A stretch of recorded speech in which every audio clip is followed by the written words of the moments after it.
Hello again everybody, it's me, Madam Macabre, and I am back with another video update.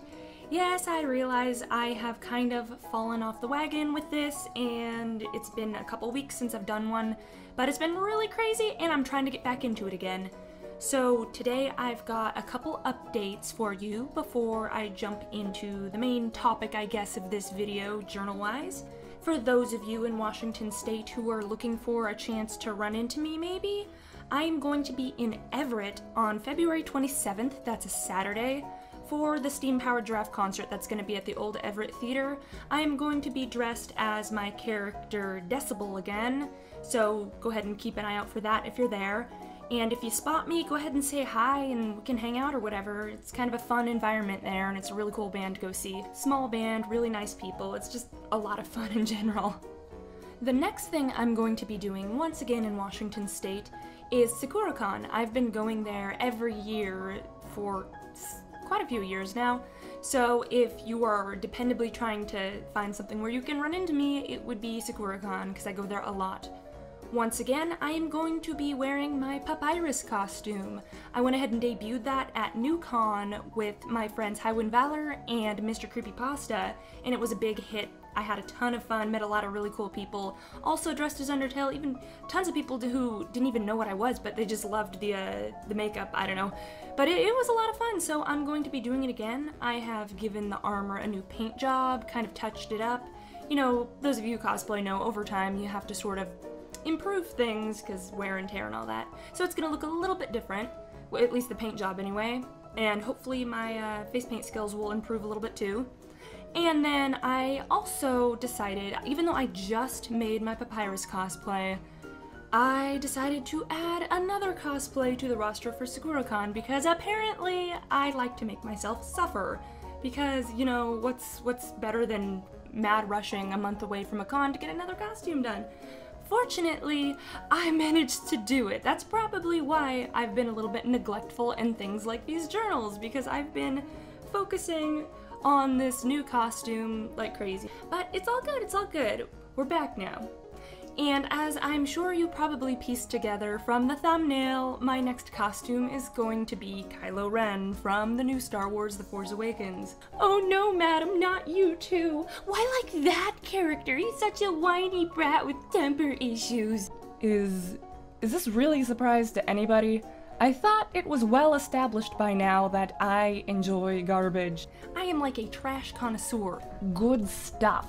Not gonna lie, this costume was actually a lot of fun to make. I'll go ahead and give you guys a peek just so you can see what I've been doing. We got the full-size one. That's going to be a sweat machine. I'm going to be miserable.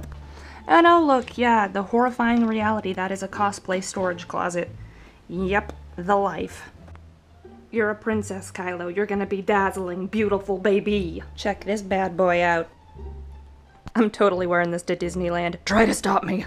Speaking of Disneyland, that's actually another place I'm going to be soon.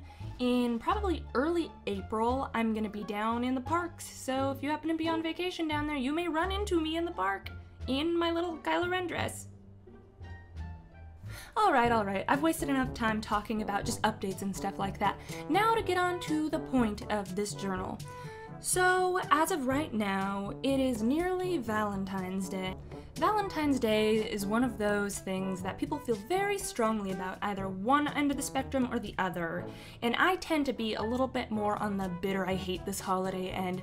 I don't know, it's probably because I've had really poor luck my whole life with, of the few relationships I did have, I never actually had a relationship that fell on Valentine's Day. Like, they ended before February and just bad timing. I never actually had a Valentine's Day where I was with somebody in a relationship.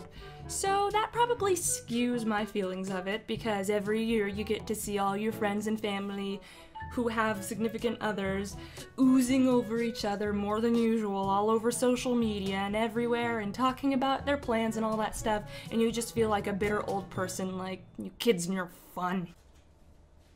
I hear a kitten back there. What are you doing? Naughty girl. Oh, what a naughty girl. So naughty.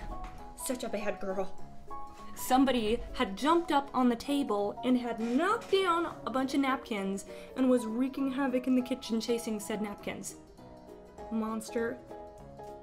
Monster. This put me down. I hate this. But I digress. There's plenty of reasons for people who have a distaste for the holiday, besides the classical, oh, it is an entirely commercial holiday stuff. Yeah, that's true, but there's also a level of bitterness people usually have. I'll own up to that. I mean, there was a point in time when I did enjoy it, like when I was a little kid, and in schools, it's just free candy for everybody. Everybody loved that.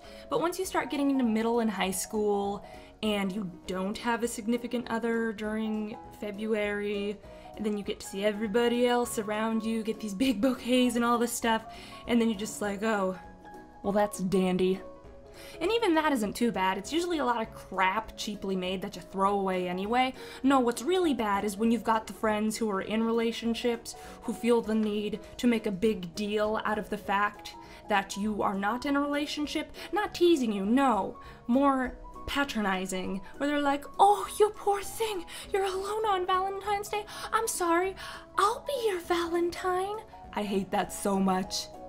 You have no idea how much I hate that. I appreciate that you're my friend and I love ya, but you're making it worse. I'll be my own Valentine and I'll buy myself a gift that doesn't suck.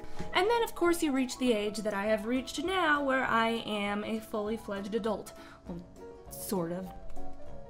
Adults can have toys too. But the real point of what I mean to say is, once you reach a certain age, it just doesn't matter to you anymore. It just becomes just another day. I mean, even my friends who do have relationships that fall on Valentine's Day, not even all of them even actually go out and do anything on Valentine's Day, because it's just a bunch of crowded restaurants that you can hardly get a seat in. You have to make reservations. It's silly. They'll usually do something after Valentine's Day or something like that, which is a much better idea, I must agree. But what I mean to touch on with this video is, the main point is, if you have not gotten to experience a Valentine's Day with somebody else and you're feeling bad about it, or like you're the only one in your group, don't feel bad. Lots of people have not gotten to experience it. I have not experienced it and I'm doing just fine. So you are just fine. Don't let it get you down. I know it can suck, but it's just a stupid fake holiday, and you have tons of people who really do love and care about you, more than with just some dumb cardboard hearts and teddy bears that are gonna fall apart or become dog toys. Anyways, that's just my take on it as a cynical old adult. I hope you enjoyed this journal, and I will catch you guys again real soon. That's all for now. Bye-bye!